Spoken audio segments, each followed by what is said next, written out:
പെശക് പാർട്ടിയാണെന്നാ തോന്നുന്നത്. ഏയ് ഒന്നുമല്ല, ജോഡിയില്ല, വിഷമിച്ചിരിക്കുക. നമുക്കൊന്ന് സോപ്പിട്ട് നോക്കാം. വാ.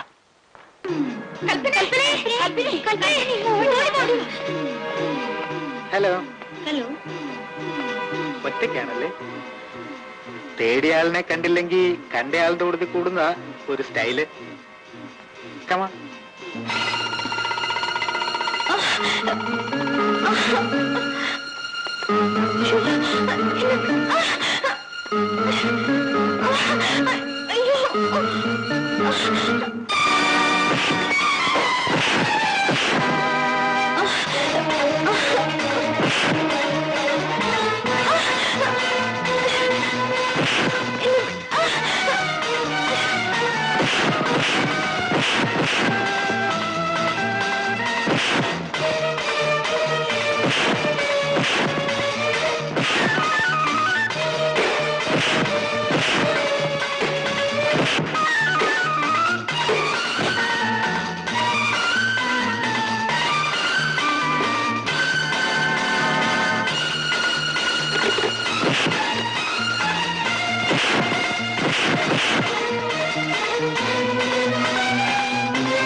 കൽപ്പനെ, നിന്നെ കാണാൻ നിന്റെ ഒരു കസിൻ വന്നിരിക്കുന്നു. Excuse me.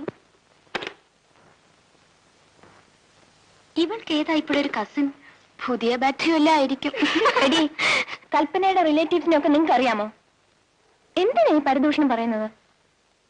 സന്യാസിനിയമ്മ ഇവിടെ ഇരുന്ന കാര്യം അറിഞ്ഞില്ലേ?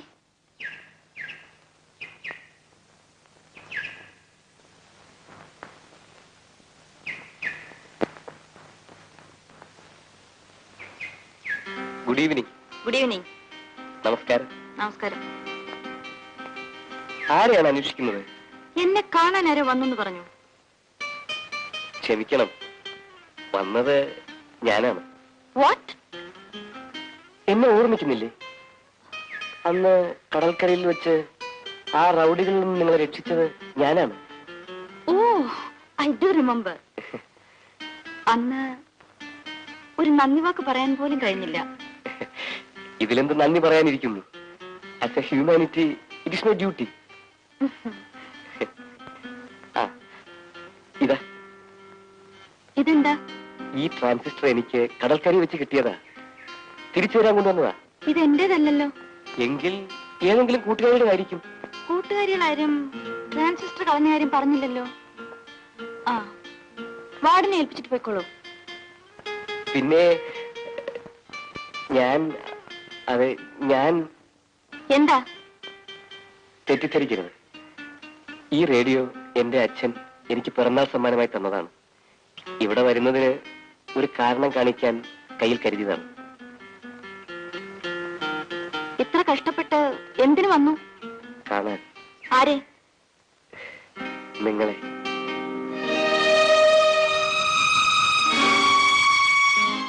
വാദം എന്നോട് ചോദിച്ചു കൽപ്പനയുടെ ആരാണെന്ന്. ഞാൻ പറഞ്ഞു കസിനാണെന്ന്.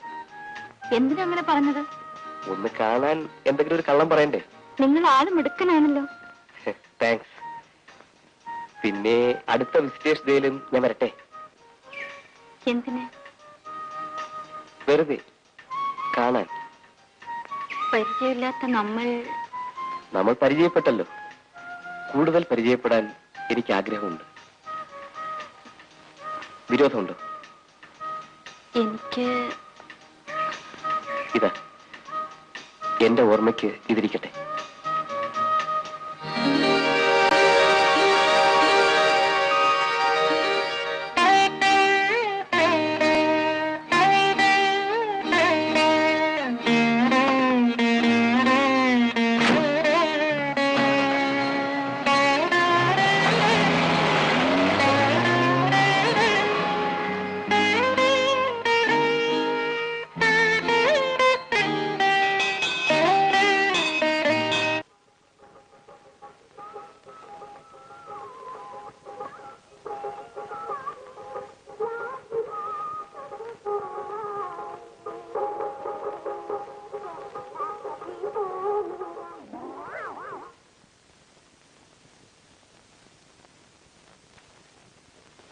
നിങ്ങളുടെ പേര് ഞാനെങ്ങനെ മനസ്സിലാക്കിയെന്ന് ചോദിച്ചില്ലല്ലോ. എന്റെ പേരെങ്ങനെ മനസ്സിലാക്കി? അന്ന് കൂട്ടുകാരികൾ വിളിക്കുന്നത് കേട്ടു. അവൻ പറഞ്ഞ അവധികളെല്ലാം കഴിഞ്ഞു. ഫോണിൽ സംസാരിക്കുമ്പോഴെല്ലാം ഓരോ അടവുകൾ പറഞ്ഞൊഴിയാണ്. എനിക്ക് ഉടനെ രൂപ കിട്ടണം. മുതലാളി, സ്റ്റീഫൻ വിശ്വസ്തനാണ്. നിനക്കവൻ വിശ്വസ്തനായിരിക്കും. റീത്തെ, സ്നേഹിച്ചാൽ ഞാൻ എന്ത് കൊടുക്കും? പിണങ്ങിയാലുണ്ടല്ലോ കുടുംബം ഞാൻ കുളം തോട്ടിക്കളയും. സ്റ്റീഫന് മുതലാളിയുടെ അടുത്ത് കൊണ്ടുവരുന്ന കാര്യം ഞാൻ ഏറ്റു. ഇതാ നോക്ക്, കടത്തണ്ണയിൽ കടന്ന് ജീവിച്ചവനാണ് ഞാൻ. നഷ്ടപ്പെടാൻ ഒരു ചുക്കുമില്ല. ജയിലിൽ പോകാൻ എനിക്ക് മടിയിലാണ് അവനോട് പറഞ്ഞേക്ക്. എന്റെ കുടുംബകാര്യങ്ങളെ പറ്റി അന്വേഷിക്കാൻ ഇപ്പോഴെങ്കിലും തോന്നിയല്ലോ. വളരെ സന്തോഷം. പഠിത്തം കഴിഞ്ഞതിന് ശേഷം ഞാൻ അച്ഛന്റെ ബിസിനസ് കാര്യങ്ങളുമായി ബന്ധപ്പെട്ട് കഴിയുകയാണ്. അതെ, നിങ്ങളുടെ അച്ഛനും അമ്മയും? അച്ഛൻ ലാൻഡ്ലോഡാണ്, അമ്മയില്ല. സോറി. അക്കാര്യത്തിൽ ഞാനും നിങ്ങളും തുല്യ ദുഃഖിതരാണ്. എന്നെ നിങ്ങളെന്ന് വിളിക്കണ്ട. പിന്നെ എന്ത് വിളിക്കണം? നീന്ന് വിളിച്ചാ മതി, അല്ലെങ്കിൽ എന്റെ പേര് വിളിച്ചാലും മതി. അങ്ങനെ വിളിക്കുന്നത് ഇഷ്ടമാണോ? ഇഷ്ടമില്ലെങ്കിൽ ഞാൻ കാണാൻ വരില്ലായിരുന്നു. അപ്പോ കൽപ്പന എന്നെ സ്നേഹിക്കുന്നെന്ന് വിശ്വസിക്കാമല്ലോ. പറയൂ.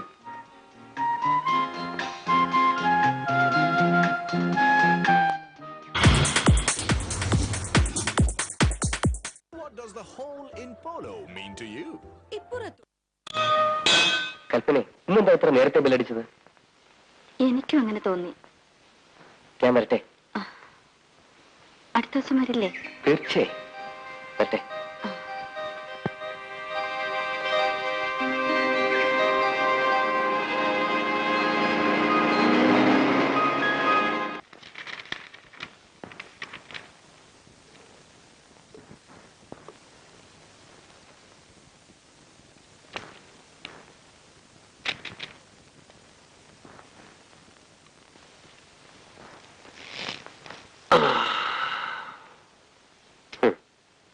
എന്ത് വേണം? മുതലാളി ഒന്ന് കാണാമെന്നതാ. കാര്യം പറയാം. ആഹാ, മുതലാളി വലിയ ദൈവഭക്തനാണല്ലോ. എല്ലാ ദൈവങ്ങളെയും ആരാധിക്കുന്ന പരമഭക്തൻ. എന്റെ വിശ്വാസങ്ങളെ ചോദ്യം ചെയ്യാനാണ് വന്നത്. നോനു, താങ്കളുടെ പ്രവൃത്തിയെ വാഴ്ത്താൻ. വന്ന കാര്യം പറയണേ. ഹേ, പറഞ്ഞു ഫലിപ്പിക്കാൻ പണ്ടേ ഞാൻ മോശമാണ്. കണ്ടു മനസ്സിലാക്കുന്നതാണ് നല്ലത്.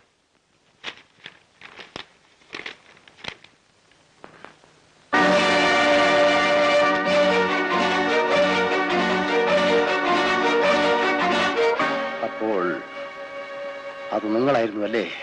അതെ, മുതലാളി മുറിയിലെ വിളക്കണച്ചിരുന്നുവെങ്കിൽ ഫോട്ടോയ്ക്ക് ഇത്ര നല്ല റിസൾട്ട് കിട്ടൂലായിരുന്നു. നിർത്താ, ഇന്ന് ഞാൻ ഒന്നും ചെയ്യില്ല. മുതലാളി ഇരിക്കണം. ഇങ്ങനെ ചൂടായാലേ ആരോഗ്യത്തിന് കേടാ. അച്ഛാ,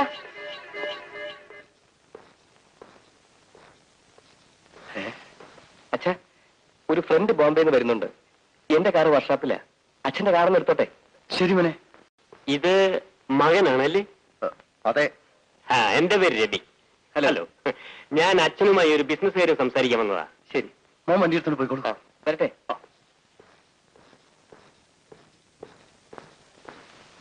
മകന്റെ വിവാഹം കഴിഞ്ഞതാണോ? അത് താനെന്തിനാ അറിയുന്നത്? അല്ല, അച്ഛന്റെ സ്വഭാവം വെച്ച് നോക്കുമ്പോ മകനെ കൊണ്ട് വേഗം പെണ്ണ് കെട്ടിക്കുന്നതാണ് നല്ലത്. നമുക്ക് അല്പം ബിസിനസ് സംസാരിക്കാം. മര്യാദയ്ക്ക് ഇവിടെ നിന്ന് ഇറങ്ങി പോകുന്നതാ നല്ലത്. ഇല്ലെങ്കിൽ തന്നെ ഞാൻ പോലീസിൽ ഏൽപ്പിക്കും. എന്നെ പോലീസിൽ ഏൽപ്പിച്ചാലും ജയിലിൽ അടച്ചാലും എനിക്കൊരു ചുക്കുമില്ല. നഷ്ടം നിങ്ങൾക്ക് തന്നെ. ഈ ഫോട്ടോ നാട്ടുകാർ കണ്ടാൽ മോലാളിയുടെ സ്ഥിതി എന്താകും? അച്ഛനെ പറ്റി മകനെന്ത് കരുതും? എടാ ദ്രോഹി, ഞാൻ ദ്രോഹിയും പാപിയൊന്നുമല്ല. Freelance still photographer Ravi. എന്റെ ക്യാമറയ്ക്ക് ഒരു പ്രത്യേകതയുണ്ട്. നിങ്ങളെ പോലെയുള്ള മാന്യന്മാരുടെ ചിത്രങ്ങളെ അതിൽ പതിയാറുള്ളൂ. അതുകൊണ്ട് ഈ ഫോട്ടോയ്ക്ക് വില അല്പം കൂടും. ഒരു 10,000 രൂപ എന്നാ മതി. മുതലാളിയുടെ മാന്യതയുടെ വില കുറഞ്ഞു പോയി എന്ന് തോന്നുന്നുണ്ടോ? വേഗമാട്ടെ.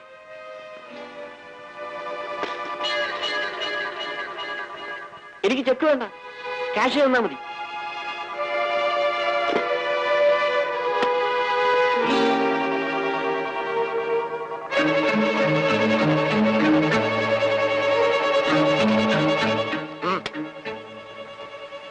നെഗറ്റീവോടെ ഞാനിത് എണ്ണി നോക്കുന്നില്ല. താങ്കളൊരു മാന്യനാണല്ലോ. ഒരു കാര്യം, മേലിൽ ഇത്തരം കാര്യങ്ങളിൽ ബന്ധപ്പെടുമ്പോൾ കഥ കടയ്ക്കാൻ മറക്കരുത്. Okay, by.